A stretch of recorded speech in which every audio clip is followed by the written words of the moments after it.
पिछले 2 महीनों से समस्त ग्लोबल मीडिया की अटेंशन टिकी हुई है, उनकी आंखें टिकी हुई हैं मिडल ईस्ट पर, जहां अब ईरान और इजराइल के बीच लगता है डायरेक्ट युद्ध शुरू हो सकता है।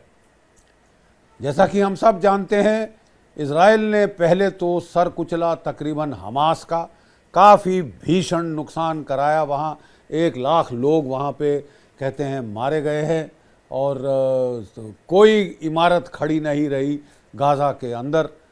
उसके पश्चात उन्होंने अपनी तवज्जो जो है वो हिजबुल्लाह की तरफ करी और in a series of devastating strikes उन्होंने पहले तो उनके जो नसरल्ला टॉप कमांडर हैं उनको ख़त्म किया, उनके अगले 2 उत्तराधिकारियों को मार डाला, 7 टॉप कमांडर्स यानी जो command and control element Hezbollah का है उसे खलास कर दिया। उन्होंने फिर वो पेजर अटैक किए, फिर वॉकी टॉकी अटैक किए, कोई 3000 के करीब ये धराशायी कर दिए उनके मिडिल लेवल कमांडर्स। और फिर साहब उन्होंने कोई 80,000 से ज़्यादा अटैक सॉर्टीज़ करी हैं जेट फाइटर्स की, जिनके चलते उन्होंने जो रॉकेट्स थे, जो मिसाइल्स थे हिजबुल्लाह के, वो काफ़ी सारे आधे से ज़्यादा नाकारा कर दिए। नतीजन कोई जो एंटिसिपेट किया जा रहा था कि हिजबुल्लाह के पास 1.5 लाख रॉकेट और मिसाइल हैं और वो तो साहब उनकी बराज लगा देगा इजराइल के खिलाफ। हर दिन 1.5 से 2,000 रॉकेट मिसाइल फायर हो रहे होंगे इजराइल की तरफ। 200 से 300 से ज़्यादा मिसाइल किसी भी दिन फायर नहीं हुए। ये सब प्रिएंटिव एक्शन था इजराइल का। तब उस वक़्त हिजबुल्लाह हमास चिल्लाए मुझे बचाओ मेरे आका, और उन्होंने गुहार लगाई ईरान को, और ईरान को मजबूरन अपनी मिसाइल स्ट्राइक करनी पड़ी। कोई 180 प्लस मिसाइल, 200 के करीब मिसाइल उन्होंने स्ट्राइक किया। काफ़ी सारे अल फतह हाइपरसोनिक जो थे वो पेनिट्रेट कर गए। नुकसान तो हुआ, ज़्यादा नहीं, लेकिन नुकसान हुआ इजराइल का। और फिर कोई 25 दिन के बाद फिर इजराइल ने बड़ा सोच समझ के पलटवार किया ईरान के ऊपर। कोई 100 एयरक्राफ्ट सॉर्टीज़ जेट फाइटर्स की उसने जो है 3 घंटे तक 20 टारगेट्स, मिलिट्री टारगेट्स को निस्तनाबूद करने की कोशिश करी ईरान के अंदर। और अब दुनिया जो है सांस रोक के इंतज़ार कर रही है कि इजराइल क्या करेगा। और वहाँ साहब, टू कॉम्प्लिकेट मैटर्स, अमेरिका में जो बड़ी सिवियरली कंटेस्टेड इलेक्शन है, इतने कांटे की टक्कर जो है डेमोक्रेट्स रिपब्लिकन्स के बीच, वो अब 5 नवंबर को आ रही है। तो जो कुछ भी होता है बैटल फील्ड्स पर, उसका इस इलेक्शन पर डिस्प्रपोर्शनेट असर पड़ सकता है, खासकर अगर कोई हेडलाइन ग्रैबिंग चीज़ें हो जाएं। तो बड़ा ही नाजुक दौर के थ्रू हम लोग गुजर रहे हैं। लेकिन इस फोकस जो था हमारा मिडिल ईस्ट की तरफ जो तवज्जो गई, हम बिल्कुल भूल गए हैं कि रशिया यूक्रेन में भी बड़ा भीषण युद्ध चल रहा है, जो हर रोज भीषणता जिसकी बढ़ती जा रही है, साहब बढ़ती जा रही है उसकी भीषणता। और मैं बताना चाहूँगा कि क्या क्या हुआ है और क्या होने वाला है वहाँ पे, जो भी बड़ा अहम है।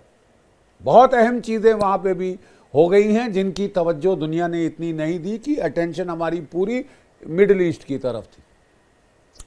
तो साहब मैं बताना चाहता हूँ कि जैसा कि हम जानते हैं, रशिया ने अपना मेन ऑफेंसिव जो है वो ईस्टर्न यूक्रेन में शुरू किया है, डोनबास के इलाके में। वो 60% डोनेत्स्क की प्रोविंस और 90% लुहांस्क की प्रोविंस कैप्चर कर चुका था 2022-2023 में। अब उसने मेजर ऑफेंसिव लॉन्च किया है कि जो भी मेरी क्लेम लाइन है मैं उसको सिक्योर कर लूँगा। मतलब जो भी रशियन स्पीकिंग एरियाज़ हैं, बड़े बेस्ट इंडस्ट्रियल एरियाज़ हैं यूक्रेन के, उनको रूस पकड़ना चाहता है। लेकिन याद रहे कि ये सबसे वेल डिफेंडेड एरिया है परहैप्स दुनिया में इस वक्त। 2014 से वहाँ मोर्चाबंदी शुरू हो गई थी, किलेबंदी शुरू हो गई थी, और यहाँ लड़ना, यहाँ के शहरों में, अर्बन सेंटर्स में लड़ना is a nightmare. Stalingrad, Leningrad की याद आ जाती है वर्ल्ड वॉर 2 में, जहाँ सालों साल लड़ाई चली थी साहब, बिल्ट अप एरियाज में, शहरों के अंदर, कॉन्क्रीट जंगल में। अपार्टमेंट बाय अपार्टमेंट फाइट कर रहे थे। तो ये बड़ी डिफिकल्ट फाइटिंग है। दूसरी चीज ये है साहब कि जो लड़ाई के तौर तरीकों में एक रेवोल्यूशन इन मिलिट्री अफेयर्स हो गया है, जो कि ड्रोन्स की वजह से और आर्टिलरी ने बड़ा भयंकर असर दिखाया है अपना इन लड़ाइयों के अंदर। लेकिन एक और जो लेसन जो भारत के लिए बहुत लागू है वो है मैन पावर। मैन पावर की एब्सेंस में साहब ये लड़ाई 3 साल खिंच गई है। अगर रूस ने फरवरी 2022 में, फरवरी 2022 में पूरी मोबिलाइज करके जितनी अभी की है, ऑलमोस्ट मिलियन मैन प्लस हमला किया होता तो साहब ये लड़ाई 10 दिन में या महीने में ख़त्म हो जाती।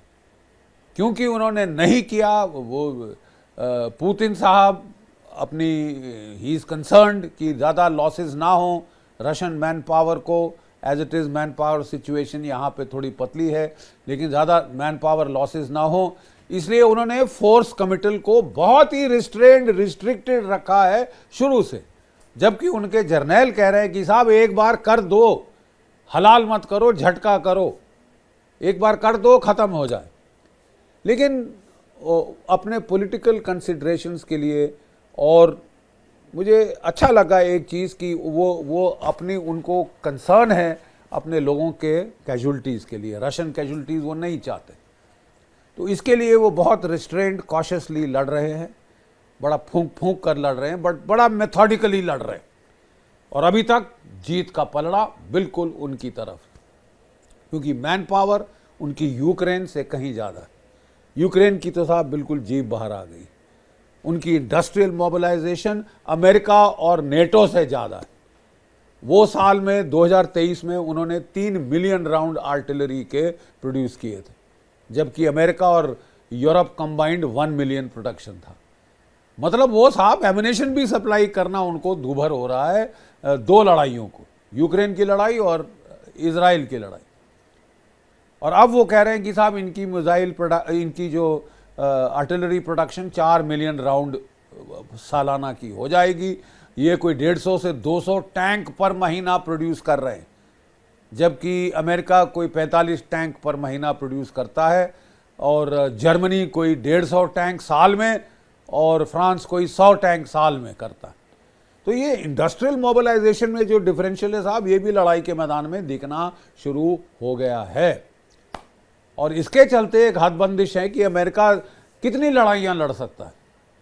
यूक्रेन में वो सपोर्ट दे रहा है, इजराइल में सपोर्ट दे रहा है, कल खुदा ना खास्ता आपका ताइवान और फिलीपींस में लड़ाई शुरू हो जाए तो अमेरिकन प्रोडक्शन फैसिलिटी साहब बिल्कुल स्ट्रेच हो जाएंगी। ताबड़तोड़ मिसाइल फायर कर रहे हैं हूती के बरखिलाफ, anti ballistic missile, anti aircraft, anti drone missile.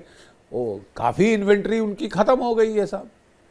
Russia के अमेरिका के 11 कैरियर बैटल ग्रुप्स हैं, 2 तो अभी गए हैं वापस मिडिल ईस्ट से रेस्ट रिफिट करने के लिए, 2 और वहाँ पे आए हैं, 4 तो मतलब कैरियर बैटल ग्रुप्स अवेलेबल नहीं है अगर ताइवान में युद्ध छिड़ जाता है। तो साहब ये बड़ी नाजुक स्थिति है दुनिया की, और इसके चलते यूक्रेन में क्या हो रहा है इस पे पैनी नज़र रखना ज़रूरी है। जैसा कि आप जानते हैं, ईस्ट में अपना हमला शुरू करने के पहले रशिया की जो नॉर्दर्न ग्रुप ऑफ फोर्सेस थे, जो नॉर्दर्न आर्मी ग्रुप था जनरल लेपिन साहब के नीचे, उसने जो है खार्किव के अंदर, जो कि सबसे बड़ा शहर है यूक्रेन का, सेकंड बड़ा शहर कीव के बाद, और बड़ा भीषण लड़ाई हुई थी यहाँ पे सन 2022 में, इसको ले नहीं पाए थे रूसी, उन्होंने उसकी तरफ भारी हमला किया। लेकिन ये था एक डाइवर्शनरी ऑफेंसिव, एक डिसेप्शन ऑफेंसिव, जिसके चलते जो यूक्रेन ने घबराकर 8 ब्रिगेड अपनी निकाली। कोई उनकी जो ब्रिगेड्स हैं ईस्टर्न यूक्रेन में से 8 ब्रिगेड निकाल के उन्होंने खार्किव की तरफ ले गए, घबरा कर कि साहब यहाँ ब्रेक थ्रू ना हो जाए, मेरा सबसे सेकंड बड़ा शहर ना चला जाए। और इसके चलते इनका जो ईस्ट यूक्रेन में काम आसान हो गया, 8 ब्रिगेड कम हो गई और भारी प्रेशर उन्होंने डालना शुरू किया। ठीक है साहब, उनकी वो अपनी जो है फ्रेश डिविजन्स लाए, 96 guards airborne division, 106 guards airborne division. Avdiivka को 3 महीने लगे उनको कैप्चर करने में, अवदीवका का शहर। लेकिन उन्होंने, रशियंस ने बहुत अच्छी इनोवेशन करी है इस लड़ाई में।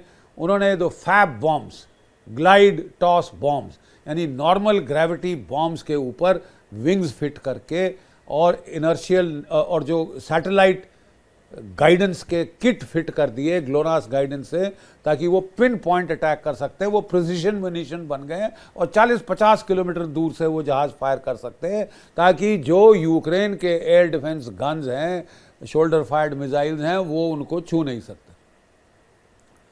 और ये साहब 1500 किलो, 2000 किलो, 3000 किलो की ये बॉम्ब्स हैं जो कि धमाका कर देते हैं साहब। खासकर बिल्ट अप एरियाज में झंझोड़ना पड़ता है डिफेंडर को।